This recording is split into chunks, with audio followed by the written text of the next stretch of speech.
Welcome to It's All About Connection, NVC with Dr. B.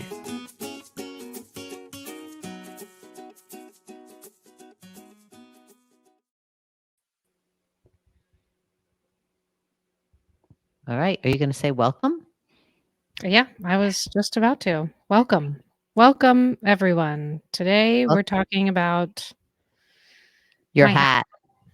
Your which hat. Which, says, well, I was going to say, yeah, because some people watch this on YouTube and others just listen to it. So those that are just listening to it will not have the joy of seeing your hat. So, yeah, yeah, can you my hat says, Hush, Jackal, be Giraffe. hush, Jackal, be Giraffe. That's really cute. And I told Heather that I wanted one of those for my Christmas present this year. Hush, Jackal, be Giraffe. And yeah, so your I can't say boyfriend, apparently that's not a thing these days. I mean, you can say boyfriend, but partner is kind of more the thing now. Partner is the age appropriate languaging of your significant other. Is that it? Is that I because don't it's know. gender neutral? Yeah, it's gender neutral and not even people my age. I mean, I'm 30, but I think people Gen Z people have coined it pretty frequently. Okay. Well, it's a little off track, but I just wanted to kind of play around with it a little bit because your partner came up with that nice little sorry, my phone's going off. Let me just shut this off. Your partner came up with that clever saying, and then he made this hat for you, which I think is so cute. But It you is. have other thoughts about it. I do.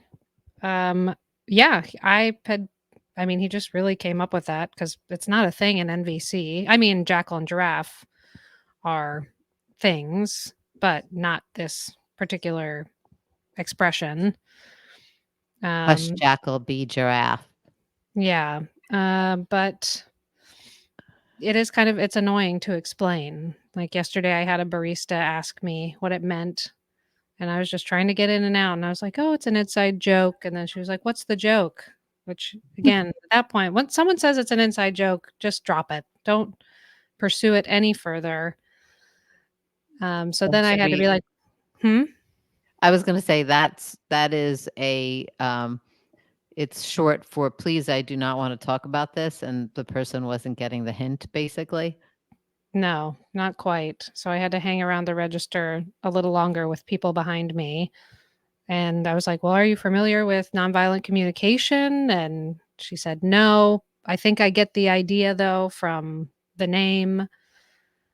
And I was like, "Well, in nonviolent communication, there's jackal and giraffe, and jackaling is like venting or just like kind of being your jackal self, and giraffe is more heart based, open, compassionate, empathetic." And she just looked at me pretty wide eyed the whole time.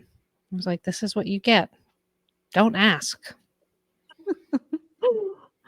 Yeah, but I thought it would be a nice thing to discuss for those people that care about NVC and care about jackals and giraffe. Just hush, jackal, be giraffe. I wanted to talk about what does that actually mean, and yeah, you think it's just straightforward? Let's talk as if people listening were brand new to NVC. As if everyone was the barista I encountered yesterday. Well, a little bit different because these people are coming in and wanting to know about NVC. So it's a little bit Yes. different, I think. Yeah. So do you want to try to explain it? Or I are you done think with it because people keep asking you about it? I do feel kind of, yes, a little tired trying to explain it, but I think jackal, again, like I said, jackaling is venting, it's complaining, you can jackal inwards, you can jackal outwards. It's blaming, It's blaming, a blaming, lot of blaming. criticizing. Um, Giraffe is being kind of more in alignment with the NVC like empathy process. and Right. listening, being present, taking feelings and needs guesses, again, compassion and open-heartedness. So hush, jackal, be giraffe is kind of self-explanatory, I think.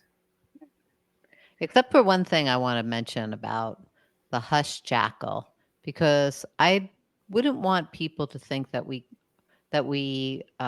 always expect to shut down jackal. Yeah. Yeah.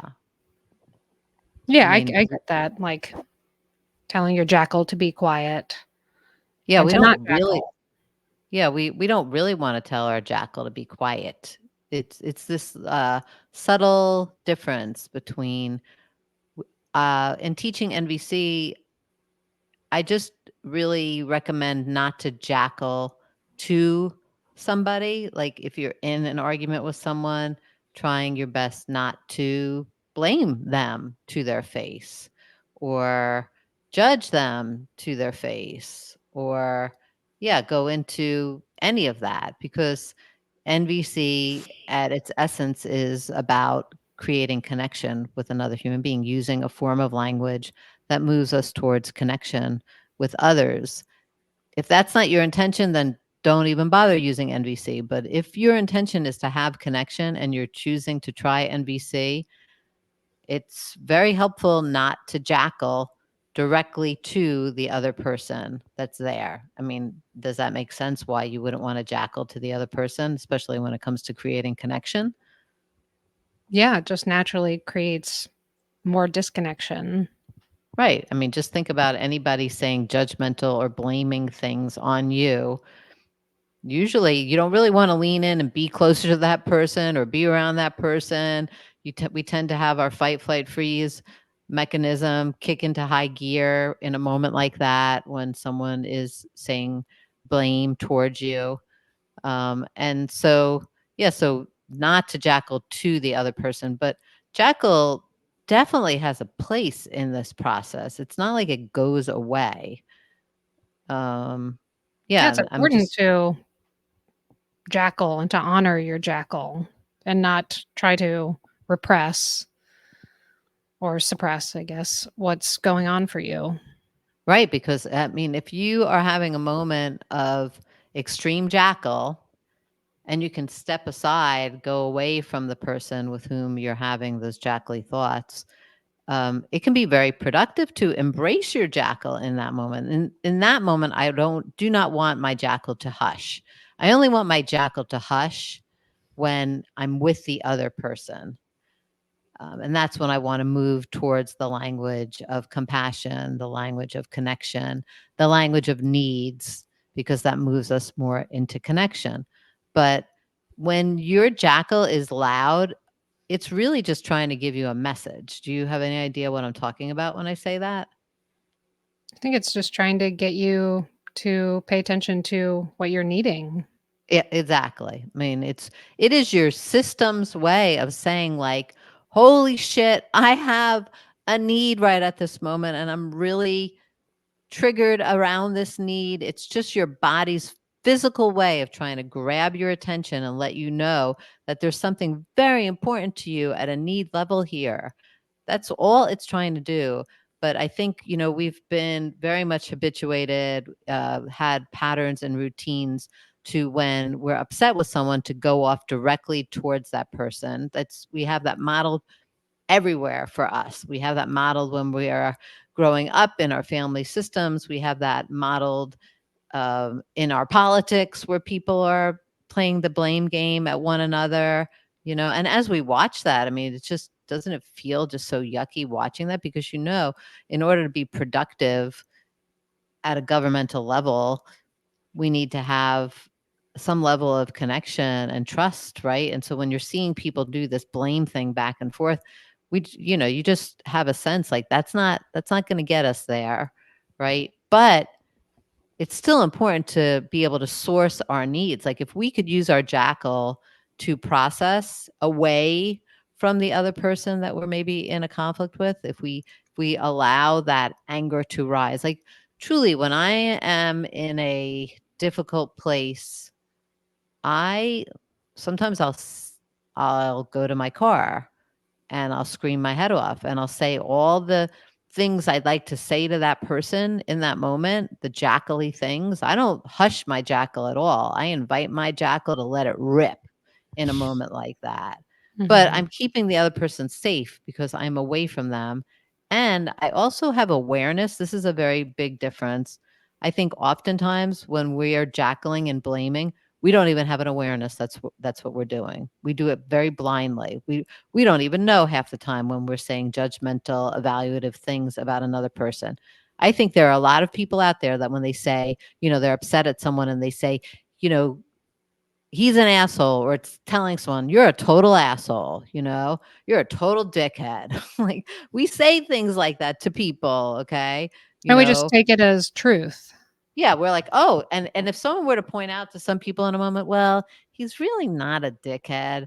There are people that would debate you like, oh, yes, he's a dickhead. He's 100% a dickhead. Okay. Like, I don't even know what a dickhead. Well, I guess I do know what a dickhead is, but I'm pretty sure it's not that person in front of me. We really digressed, but not really. Wow, I mean, perfect choice of words. I think it's a good point. No pun intended. Ha. But really, I mean, I think there are a lot of people when they start using these terms, curse words, derogatory terms is how I guess I could put it, about another person directly towards them, or when they're trying to explain to a friend, oh no, he's this, he's a jerk. That's not a thing. It's really not a thing. Now, the person might have had behaviors that made you think, that he was a jerk. There's What such are a the big difference between saying, I think this person is a jerk, and not just flat out saying what they quote unquote are. Right. Like even just having that, even just saying that, I think at least there's this this accountability, this ownership around your thoughts, even if you're not even tracking that, that's at least in place there. And it also can be very helpful when you can say, I think you're a jerk. The other person might not like it, and it still probably will cause some disconnection without a doubt. But I do think that's different than just saying you are a jerk. Like you are a jerk. Do you think that's a difference? Yeah, of course.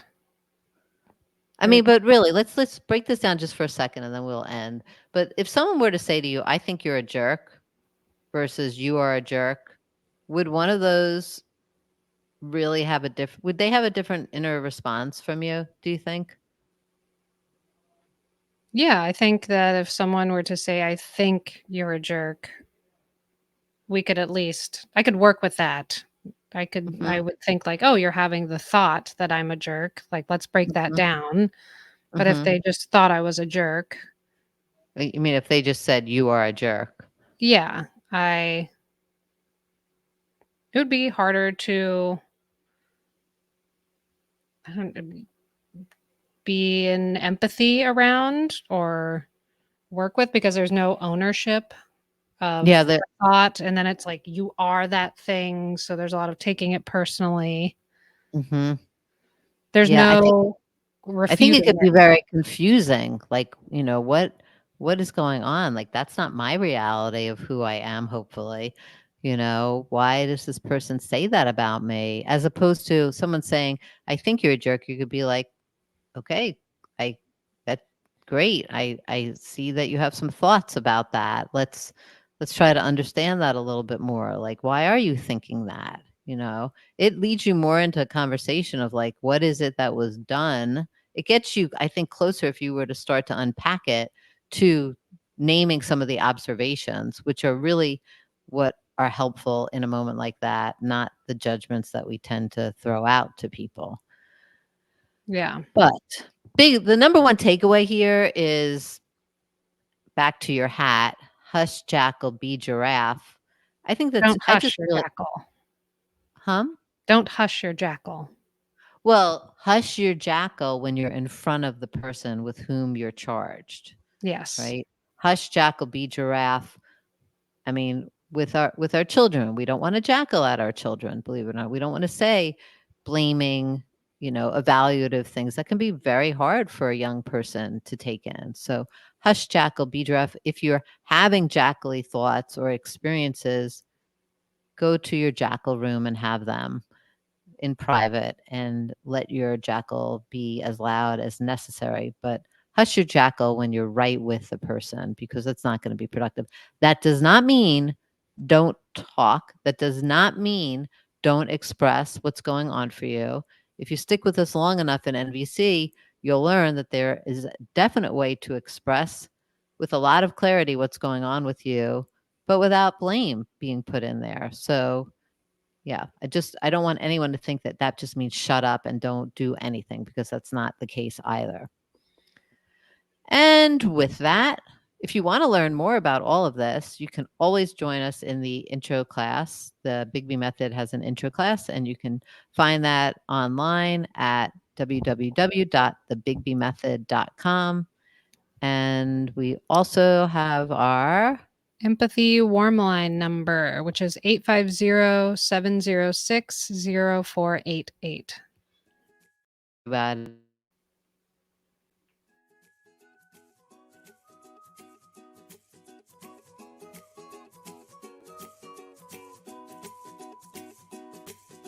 You've been listening to It's All About Connection, NVC with Dr. B. For more episodes and guest bios, please visit us at www.thebigbymethod.com. That's www.thebigbymethod.com. And remember, empathy first.